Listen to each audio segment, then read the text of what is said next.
Whether you drive a car, truck, boat, motorbike, or even a plane, petrol is most probably the fuel that makes your engine tick. While today's petrol prices remain relatively affordable, industry experts, natural resource researchers, and everyday citizens alike are predicting that prices won't always be this reasonable. As a fossil fuel and therefore a non-renewable resource, petrol looks set to be depleted in the not-too-distant future. As such, the world can expect to see a significant jump in oil prices over the next few decades. But just how much is this inflation can we expect? We've compiled some of the world's most reliable research to offer you an expert overview of what petrol prices will look like in the future. How much oil is left? According to experts, there are currently an estimated 1.3 trillion barrels of oil reserves in the world's major fields. If consumed at the current rate, this supply is expected to last the world for another 40 years. That said, some experts are predicting oil reserves will run dry in as little as 5 years. At the end of the day,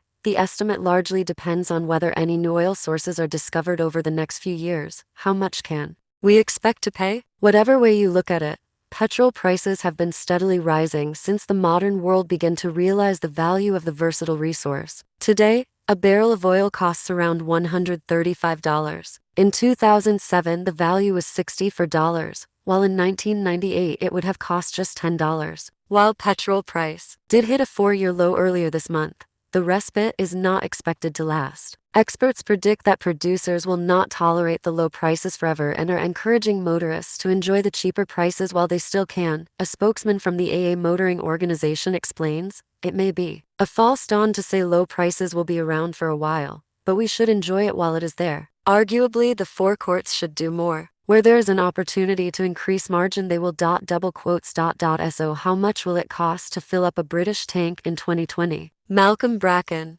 a professional oil analyst, claims petrol could set motorists back up to 2.5 pounds a liter by 2020. Given that the average price is currently around 1.3 pound, this represents a huge jump. As well as rising oil prices, Bracken also suggests that the price hike will be largely influenced by the introduction of new tax regulations. What's the solution? While the exact date remains uncertain, the world's petrol supply is eventually going to be run dry. Shale may play an increasingly large part in the future, as discussed this article.